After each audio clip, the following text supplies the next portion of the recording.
welcome everyone. Today we have a really special guest. We're doing a little bit of a different format for this week. Johanna and I met a few months ago now, and we've been talking a lot about the state of the AEC, or architectural, engineering, and construction industry. Um, as a bit of a quick intro that I may have skipped, my name is Marcello. I'm one of the founders of Tennis. We're a B2B web and product design company. We do quite a bit of work in the AEC space, and so I just thought that, yeah, Johanna, inviting you and having this conversation would be really interesting because there's a lot of really interesting changes happening. Mm-hmm. Johanna Hoffman is the former director and global director of marketing in the AEC world, now running Oomph Group, which provides strategic marketing and business development advice to AEC companies. She also, as an entrepreneur and an industry expert, has a ton of experience going through multiple downturns, all sorts of challenges that Simon and I as entrepreneurs are kind of have navigated some of them, but not as many as Johanna. So welcome, Johanna. Thank you very much. It's my pleasure to be here. Yeah, awesome. And so let's just, as part of that intro, like how would you kind of describe the work you do in the AEC space? So we help architecture, engineering, and construction companies get clear about who they are, where they are going, and how to grow in a market that is changing rapidly. Hmm. Our work blends marketing, business development, and strategic planning. But really, we are helping firms to navigate disruption with focus, with positioning, and with clear stories that resonate in the marketplace. Hmm. Um, and with everything shifting, we are helping leaders to really see the options that they have and to set their firms up for how to navigate and to manage what's coming next, not just what they're dealing with today. Yeah, interesting. Yeah, so in the conversation we had when we met, I never really thought about all the sort of industries that are being impacted right now. And you've been through the 90s real estate crash, the dot-com bust, the global financial crisis, COVID. Um, what are you seeing on the ground right now? It's ugly. It's really ugly on the ground. We're hearing increasingly more and more about a lot of firms are now doing layoffs. Um, and we've been doing market research for a number of firms speaking to target market clients. A lot of them real estate developers active in the residential arena. And people are um, not doing well. A lot of firms have stopped a lot of their operations. The real estate market is at a standstill, Mm, and although you know we're forecasting a lot of growth and a lot of building in that sector, it's not yet happening, and it's going to take quite a while before it really recovers. We've been asking some developers what they are thinking in terms of the return of the condo market, and what we're hearing by and large, the biggest number of people say 5 years. wow. So it's a huge realignment. And of course, there's a huge demand for housing. So everybody's hoping that somehow this demand for housing is going to help offset what's going on. But, for somebody who's done condo work to shift into the rental market, purpose built rental, the business model is completely different. Yeah. And so it's people are having a challenge shifting from one to the other, and so there's a lot of like stagnation. People are not really sure how to move forward. So we shall see. It's also the end of the year, so let's see what happens in the first quarter of next year. The Bank of Canada today held their interest rate steady because Saw the that. Canadian Yeah. economy is doing better than we expected. So let's hope that coming in 2026, again, things begin to move forward. You said in our conversation that you've never seen, having gone through a bunch of crises before, you've never seen three sectors sort of blow up simultaneously. What can you kind of unpack that a little bit more? Like what's going on there?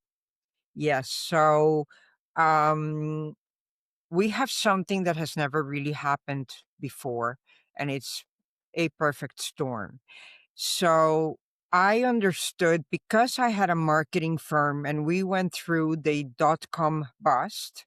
Hmm. I began to see the signs of similar things happening in the AEC world. You began with globalization and with, the firms buying out other firms. That already began happening around 2010, 2015. But then the incursion of venture capital and the growth of digital and management software programs, that really I began to see in 2017, 2018. And that's when I realized, okay, everything that we saw happen in marketing from 1995 to 2005 is now beginning to happen here. And I understood that if you understand what's going on, you can then plan for it and your agency will be able to navigate and come out on the other end and be strong. But if you don't, and you think things are going to go back to how they were, you're not probably not going to make it. A huge number of the marketing firms in Toronto, well, all over the world, but my world was Toronto. I would say a good 60 to 70% closed. So this is what made me come out. And so I began talking about digital disruption starting in 2018, 2019, 2020. But then COVID came also, something that nobody had imagined. And so the first massive impact of that was on the office market. And we all Hmm. began seeing entire downtowns across North America and indeed around the world were vacant. So that was the first sort of major shock to firms that focus on the design of tall office towers. But then the government borrowed so much that it had an outcome with interest rates. And so then that affected mortgages, and that's what really dealt a huge blow to the condo market. A lot of the condo market was investors, and now the numbers were no longer adding up. So then that was the second major shock to a sector. And then, because of immigration, the numbers of students that came in to Canada from 22, 23, 24 were so vast. And that had a huge impact on the housing crisis that we have. The government at the end of 2024 canceled all the foreign student permits. And so what that did is it's left all across Canada, but again, I'm relating it to Ontario, the top Hmm. 10 colleges and universities who really were being funded in large part by foreign students, they've been left with almost a $4 billion shortfall for 24, 25, 26. So then Hmm. that's halted all the building and all the retrofits and all the, I'm hearing of colleges closing entire buildings down. So it's digital Crazy. disruption in addition to the office market, the condo market, and the education market. And so I've never seen three sectors go out because of economic situations and then coupled with digital disruption. I mean, it's impressive. We've never seen anything quite like it. Yeah, that's wild. Mhm. I mean, did you want saw you wanting to Yeah, jump in I'm there? I'm curious a bit about the digital disruption piece you keep mentioning. Like, what were some of the key areas that you think have impacted these industries with digital? So, um, a lot of it, it's a combination of the design firms. At first, they didn't see a huge amount of change because CAD and then BIM, people designing using CAD software and then BIM software, that's been going on for quite a while.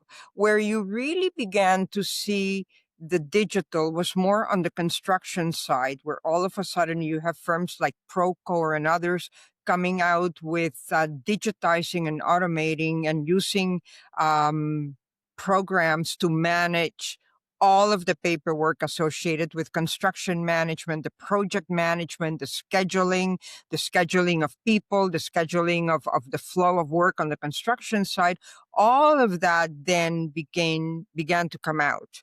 Then it's coupled with automation. You're beginning to see incursion of robotics into entire areas. For instance, you see there's robotics being used to do drywall. There's robotics being used across various parts of the construction process. Then you've got a lot of drones, and you've got a lot of imaging and lidar and all kinds of processes now being done mechanically that used to be people who did them. And then, of course, now it's all of these new materials and a lot of components for entire sections of buildings, like wall panels, building envelope panels, and other areas are now beginning to be modular. And so they're now beginning to be built in factories and then trucked onto the construction site just in time. And so it's a whole combination of changes in how you design and how you manage the process and how the actual components. And then, of course, AI now, right? So that's sort of the cherry on that cake. And so Right. it's, yeah. So the firms have basically struggled to keep up with all of these digital innovations. The ones that are figuring it out are obviously at the helm, but the ones that are lagging are the ones that will suffer. Yes, and I look back to the marketing industry. So in 1995, you had the beginning of websites. But by and large, it was a giant ad agencies and the PR firms, and it was an ecosystem, and everybody did everything the same way. And then the disruption began. And in 2002, Facebook launched, Google search launched, LinkedIn launched, right? And then it accelerated. So by the time the 2005 comes around, a lot of marketing is now search engine optimization. That didn't exist in the year 2000. A Totally. lot of it is all of this email marketing. Yes, we had direct mail. We used to do a lot of direct mail, but it was snail mail. It was completely different. And now, so 2005, marketing doesn't really look that much anymore to what it did even 5 years beforehand. And so what happens Mm. is there was a lot more marketing than ever before, but it was completely different. And it was people who did coding and software and not the creatives and the madmen. And so it's that same change. There's going to be as much or even more design and building, but it's going to be done very differently, and it's going to be done by different people. Mm. It's right. It's the Yeah, that same. makes sense. Yeah. Um, so how do firms navigate this? What are the good ones doing? How do they start planning to change and optimize? And I mean, you mentioned a little bit about changing your model, but that's just the business model. There's a whole bunch of other pieces to that: positioning, your marketing, your targeting, all of that stuff. Yeah. So, um, one of the things that has been happening in the industry as a whole, and it's what it's now is going to happen, is it's going to trickle down to the smaller firms. So, a lot of the globalization and the consolidation has created giant firms. We in Hmm. Canada actually have some of the biggest design firms in the world. When you take a look at publicly traded giants like WSP, like SNC Lavalin, Atkins, Reales, which is what they're now called, and then Stantec. These are publicly traded corporations. We also now have in Canada a French conglomerate, Aegis, also publicly traded, and Arcadis, a Dutch conglomerate that bought IVI. So you now have a market where you have publicly traded corporations that do design work.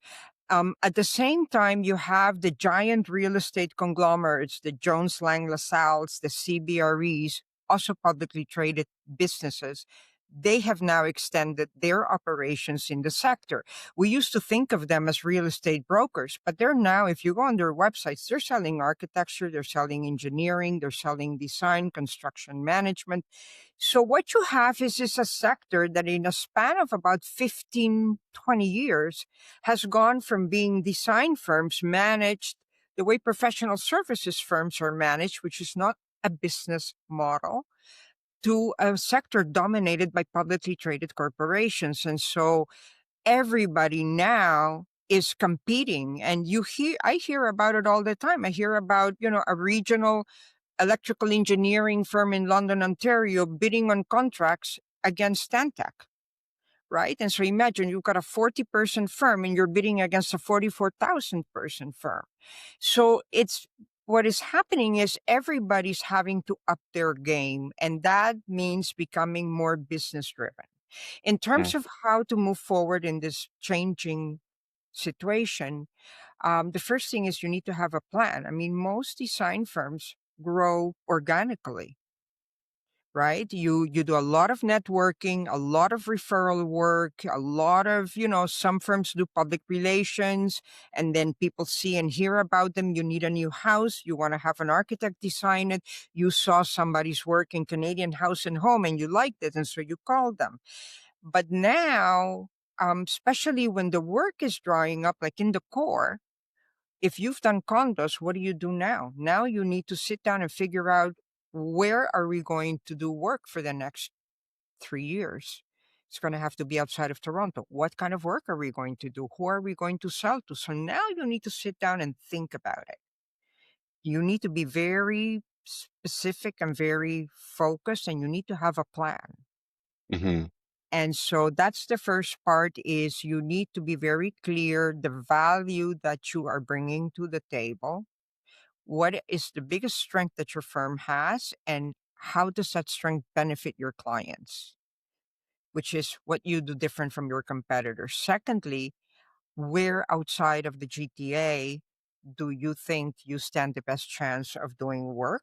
So taking a look at the areas, and then looking at what kind of work is available in those areas, and then figuring out, I think in many cases you want to do a strategic alliance with local firms or local contractors, and so you need a plan. You need to be very focused, and you need to design a plan just like you design a building program.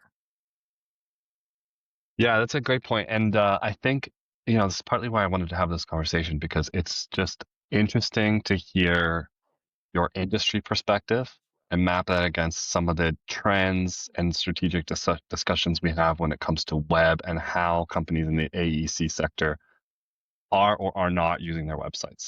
Some are doing a great job. Some, I think, could use some improvement. And your comment about uh, relying a lot on word of mouth, and now organizations kind of need to sort of operating a bit more like a business, actually speaks a lot to some of the trends that we kind of see when we start having discussions around how organizations want to be using their website. Um, Simon, what are your thoughts? Like, what's typically the strategy that you kind of see now, and how do you think this needs to change? I think it needs to change drastically. But yeah, Joanna just hit on something so important, that people are evolving, like firms are evolving their positioning, but the ones that aren't doing that are being left behind. And I can speak anecdotally about that. Like we've had a total of 2 firms come to us and tell us that they needed a new website because they want to reposition their brand for, value proposition, positioning, storytelling, expanding their operational footprint. Like that's a great reason to come to us for a website. But the rest of the firms come to us and they're like, we need a portfolio website. And that's it. That's where the conversation stops, right? And the 2 firms that I'm referring to, like they came prepared to talk about a broader strategy. They understood that brand, positioning, storytelling, operations were all core to delivering a brand new website. And it's funny enough that those 2 firms as well also came prepared talking about SEO and AEO in a modern website. And again, the The rest that we've worked with don't. It's not top of mind because they're just looking for that surface level portfolio website that's not going to do anything. Like, so that's a couple things. It's a huge change, and the idea that all you have to do is show your work and that sells. You see, this industry, some of the strengths and some of the things that have made it easy to grow a firm within this in this manner are now becoming um a detriment or um a problem. So architecture, engineering, construction contracts, projects are very complex, and you've got a huge ecosystem of firms. And so what happens is referrals are huge. I mean, I know from working at architecture firms, you always have the same electrical team, you always have the same mechanical team. You know, we always laughed in the marketing department and said, "Oh, you're the usual suspects." And so you have the same teams showing up 20 years. They do everything together. So if you're an electrical engineering firm and you have a very good relationship with 5 architecture firms and you always deliver, you'll never have to worry about business development. They'll get the work and you'll travel along on every contract that they have. But when that system sort of falls apart or when the work stops, then that's a challenge. And now you need to begin looking at it in a very different way. And so showing images, you know, a lot of the time your clients are architects that you've known for 30 years. What's on your website is somewhat irrelevant or has been. Mm-hmm. But now, when you need to go beyond the market and you're no longer dealing with the people that you've been working with for 20 years, your website is now the most important element of your market presence. It is the single most important element. So Yeah. that's massive change. I appreciate you saying that because that is so critical to so many of our clients, but AEC specifically. And one thing I've noticed is they seem to be allergic to best practices of marketing and web. That's just like, that's the thing constantly repeating in my head. Like, because the works always come through RFPs or they've just had these long term referral based relationships, they're not looking at tools like buyer enablement, regular thought leadership, founder led marketing, lead magnets, like any of the more modern approaches to marketing. They just don't even want to talk about it. We'll have these conversations about how the website Mm-hmm. is the hub and like all of your other initiatives are the spokes, but it's just, it stops there. The conversation stops at we need a portfolio. Yeah. So It will change. And not always, we should also add, not always, but that is a no. trend for sure. Yeah, but I mean, if you look at the giant firms and go on their websites, they've got huge amounts of. I mean, I know from working in giant firms, I mean, big part of what the marketing team does in every geographic area is you work with all the sector leaders. To each of them has to produce X amount of thought leadership a year. And so you help them, you figure out, okay, we need to do 5 articles this year. What are they going to be? We can help you write them. We just need the basic technical info from you. And then, you know, we're going to be putting them up and they're going to be published. And so, you know, you've got a system that now is doing all of that. And they've got professionals running the websites and the search engine optimization. And you know what I'm beginning to see now more and more, interestingly. I remember pitching it and I remember principals looking at me. Advertising. I'm beginning to see the giant firms advertising in like the report on business and in the financial post. So it's really it's the whole industry led by the giants is migrating into a business setup. And the smaller ones will end up being dragged along or they're going to miss out. Yeah, and overall, I think that's a pretty good thing for organizations to operate like a business. But obviously, there's going to be some pain in between that when you have to kind of adapt with pressure.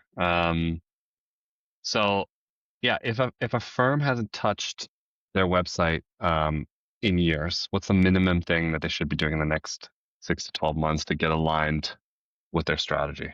Oh my goodness. Well, This the is for both of you, by the way. website projects are website projects are one of the most challenging marketing undertakings anybody will do. I've probably in my career have overseen or managed or coordinated probably by now maybe 30 websites, Hmm. including a huge, totally custom Ruby on Rails with over a quarter of a million images in the back end, um, global website in 3 languages, and everything to a Wow. little Wix um, site. And even a Wix site, it turns out to be a lot more work and a lot more thought than you would imagine. So it's probably the biggest for most average sized firms, and mid from a small one person to a 100 person is probably the biggest and most complex marketing undertaking that they will do is a website. It's also probably the biggest investment. Um, and so, what can they do? I mean, a big part of it, as you well know, is um, having a story, something more than just portfolio images. That's a big part of it. But just gathering, I mean, if you're going to have a portfolio website, you need case studies. You cannot just put up 20 photographs of a building and leave the visitor of the website to figure out, okay, so what was the story behind this? Like, what was the problem? What is the ingenious solution? What is the design expertise Yeah. being Who are you other than just there? these Right? images? So, at the very least, you need case studies, you need biographies for the people who are doing all of this. I mean, at the very least, you need a lot of content to have gathered and have ready and have cleaned and edited and up to date. That's the base, right? Hmm. Just pulling the content out of people is a painful process, Yeah. right? And building those workflows and supports to actually produce content regularly as well. Hmm. I would And love to Sorry. see more architecture sites with case studies on them. yes, They a lot of them don't. I would say at least half have nothing, huh? Hmm. No, it's Yeah, exactly what probably. you Yeah. said. It's mostly images with a paragraph or two about a project. Yeah, Um, But what's yeah. your yeah. what's your answer, Simon? If a firm Ooh. hasn't touched their site in years, what's the minimum that you should be doing in the next 6 to 12 months to align their strategy? I've got a spicy one that we haven't even really talked about. Okay, Um, fire it off. accessibility. Yes. Accessibility. Like honestly, so many of the firms we talk to, we'll run a complimentary audit on their site, and the site is Yeah, never accessible. it's And it's a pretty. big problem if you're doing work in the US, in Canada, in Europe. You might just be localized, but still, we have the AODA, America has the ADA, and you could be fined, you could be sued. So for me, like in the next 6 to 12 months, like go on our site or go run an accessibility audit, find out if you're compliant because otherwise you're sitting on a huge liability that you're probably unaware of. And the Mhm. last thing you want to do is be surprised by having to urgently redesign and deploy your website, which is what you will have to do if you get cited for an infraction. So, Yeah, or get hit with fines during a economically challenging time, which is also the last thing you want to have to deal with. Yeah. exactly. So, I think that's a big proactive Hmm. thing that they should do. In absence of making an actual plan about doing the website, they should just check things like core vitals, like analytics, Google Search Console, get Hotjar installed so you can see if what people are doing on your site. And then, yeah, start looking for a firm that can help you with your positioning and the eventual rebuild of a website. And I have another one, which is shocking actually, but very common. You go on firm websites and there's no people on the website, Mm, right? They yeah. show services, we do architecture and planning, whatever, and then they show images of buildings, and then you go and they don't have a team. And it's not that unusual. If I had to figure out like percentage wise, I'd say a third of design firm websites don't show a team. So this is like a no-name company, or like, I mean, at the very least, and I know why firms do that. I mean, like for instance, I know in one case, we had a global firm. So we had the city, each person showed the office that they were attached at. But what you have happen in a global firm is, let's say, for instance, you have a unique specialty. You design containment laboratories. And now the firm has the opportunity to bid on such a contract in Singapore. And so your containment laboratory expert is in Winnipeg, and so you add them to the proposal, and when the prospect sees they're in Winnipeg, they're not happy about that. So what you find that global firms will do is they will not show the city that the people are at. But then, in other cases, you see firms that used to have everybody on, and now when there's a lot of layoffs, people take everybody off the website. Pick 5 leaders, pick 2 leaders, pick the founder or the owner, but have a face, because it's a professional service. This is a service rendered by people. You're buying the expertise and the knowledge and the talent of individuals. You need to show who it is that you're going to be working with. Um, but it's incredibly common, and I find that shocking. Mm. Yeah, that's an interesting one. Mm-hmm. Okay, let's say you're going into a mid-size AEC firm tomorrow as the VP of marketing. What are the sort of 5 things firms need to start doing now? Well, the first thing is you need to do an inventory of what all is there and what sort of organization do they have. That's a key one. Another one is you need to become familiar with the portfolio. That's a challenging one, because you need to begin to very quickly be putting proposals and brochures together, and you have firms that have 600-700 projects that you have to get up on speed to be able to know Yeah. which to use and what to leverage where.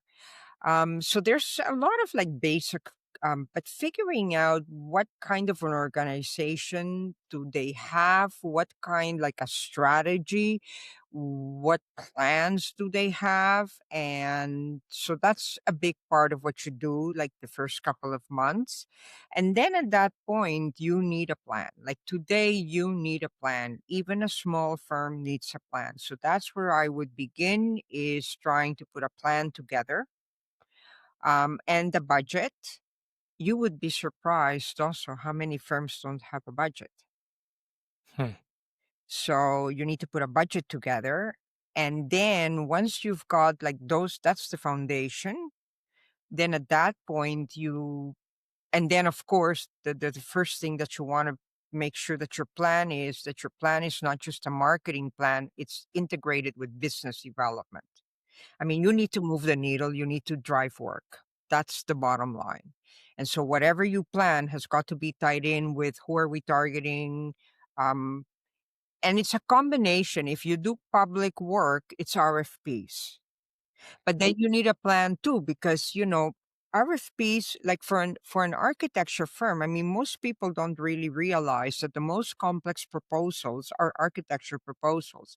I led a proposal team for a P3 healthcare project. The proposal was 980 pages. I mean, a 600-page proposal for a firm that does huge infrastructure, healthcare, airports is not unusual. Hmm. Proposals that come out of India, 800-page proposals. So these are incredibly complex documents. And so you need to make sure that that is that system is up and running and that you've got a very good way to respond. So the proposals is a big part of it. And so you have to be very choosy because they're so time consuming and so expensive and so complex. You cannot do everything that is out there. So having a system for what you're going to bid on for the public work. Um, and then for the private work, it's more a traditional business development. Who are we going to target? Who are the players? Who are the prospects? How are we going to get in front of them? How are we going to meet them? How do we make sure that we're invited to bid on their next contract? So it's depends whether you do private or public or a combo of both. So Hmm. making sure that that is in place as quickly as possible because that's the lifeblood of the firm. That's how work comes in. Right. And then Simon, from a web perspective, add a couple, add a couple to this list. Yeah, I mean, I love the idea of connecting marketing back to business development because I think that that connection is largely lost. Yeah. So similar to yours, it's like map your ecosystems. Like, do you have a CRM? If you don't, are you considering one? How does that connect to the website? Um, we use tools in our own industry, right, Marcello, that can look at web traffic and de-anonymize traffic so that we can actually see potential leads and intent, right? I've never heard that discussed with AEC, right? Think of Yeah. how powerful that is to send out an RFP and see if someone from that organization is even looking at things, right? Looking at your site. So I think in that time, start thinking about the marketing ecosystem, start thinking about your positioning, your value proposition, and we start every project off by asking them to really focus on their audience, their primary, secondary, and tertiary audience, because Hmm. the primary is who you're talking to. So Hmm. if you're not coming to the table with that stuff figured out, I mean, we can help you. Other firms can help you for sure. But in the early days, start getting prepared around what that is and definitely get a budget on the table. Um, Hmm. Yeah. you I know, think your comment about setting the strategy. I mean, like if BD and marketing is the true intent going into a web project, it drives a lot of decision making around SEO, AEO, content production, like all these things that you kind of really need to drive that ROI through a website. And but if you come to the table and not even discussed as an overall strategy, then there's not a whole lot that is going to happen with executing on that kind of strategy. If you're and even if it does, it may not be used within the organization at all. There's no workflows or intent set, and so it becomes much less of a lead generating tool, right? Totally. And this would be actually a fascinating discussion to have at another time. And I'd love to hear how what you advocate is how to turn your website into the ultimate sales tool. Hmm. Yeah, we've been doing a lot of that work, and funny enough, like our industries are not that dissimilar. We're also in design, and we also have to have a really good understanding of the portfolio. And we also struggle with that, trying to remember all of these old projects and building. Like when you said, having an inventory of your portfolio. I mean, we've been doing this for 10 years. We also struggle with having like a really good, solid inventory of our portfolio. I think, we've always taken a very maybe out of necessity in our space, being a smaller organization, but we've always really taken a pretty aggressive stance on running the business and putting in some of those business structures that help us to sell. Right? I mean, it's foundational to what we do is we need to sell the work. So we have some of the same challenges in the design space as in the AEC space. So Any kind of it would be great. Yeah. marketing ad agencies, it's all the same idea. And a Right. lot of what is missing is across the board. It's not just architecture, engineering, interior design, planning. It's ad agencies and sometimes marketing agencies have the absolute worst websites. And what Yeah. is it? Totally. Bakers' children don't have shoes. Yeah. So it's that kind of a thing. But I think it would be fascinating to understand because that's taking websites to the next level. And that's an area where we have not done a lot of work in general, and you don't see it in the industry. Yeah. But it absolutely should be. It is your primary storefront. Hmm. Should also be an incredible sales tool. Yeah. Yeah, we should do that. Okay, and so wrapping it up because we're at time now, what is one hard truth and one encouragement that you could leave with AEC leaders? Um, so the hard truth is that what is happening now is not a temporary situation. You speak to a lot of old timers in the design world, and they say, "Oh, we did the '80s recession, and we did the 1990s real estate crash, and you batten down the hatches, and you know that in 2 years the ship is going to be back, and we're going to go where we left off." I think that's probably the biggest misconception. And I think that's also the biggest danger because this time around, it's not going to go back the way it was before. That's finished.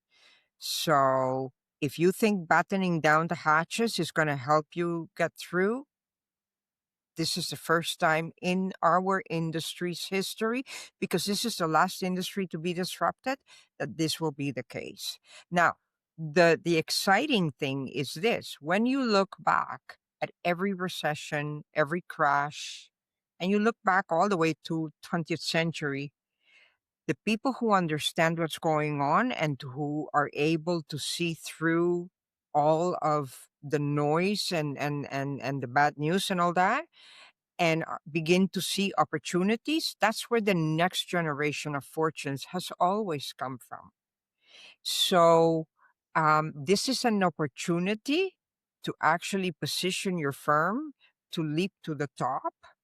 And if you are smart and you figure out how to ride the wave, how to get through it, and then come out on the other end because you did all of the right things, if you had a firm that was in the middle of the market, you potentially would come out at the opportunity to be at the very top of the heap, because now it's about innovation. If you come up with a new way of running the process, if you come up with, you're very comfortable designing with all of these new panels and tools and modular and all that, and you're doing, BIM to the next level, and you're becoming familiar with digital twins and all of this, um, you will come out on top. So right now, opportunities um, are endless in terms of how to position yourself for the next wave and how to be able to fortify and grow an amazing firm.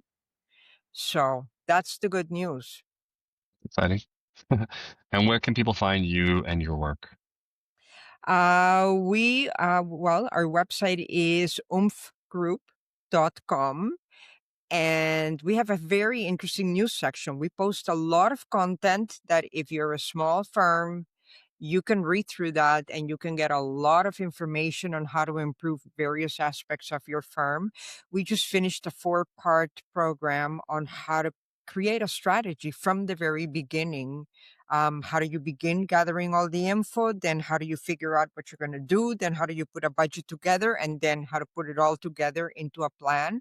So you can come on the website Very and you cool. can download all of those tools. And we do a lot of content on LinkedIn. Cool. Awesome. And if you're listening to this and thinking about your website, that's literally what we do at Tennis. And you can also find us online, LinkedIn, www.designtennis.com. Yeah, great. Awesome. Well, thank you so much, Johanna, for joining us. It's my pleasure. Thank you for the invitation to be on your podcast. I'm A thrilled. great discussion. And yeah, hopefully we can pick it up again to talk a little bit more about websites as sales tools. That'd be great. I would love that. That would be a phenomenal yeah, that would be great. Awesome. I'm Okay. in. Awesome. Thanks. Bye Thanks. See bye. ya. Bye. See ya.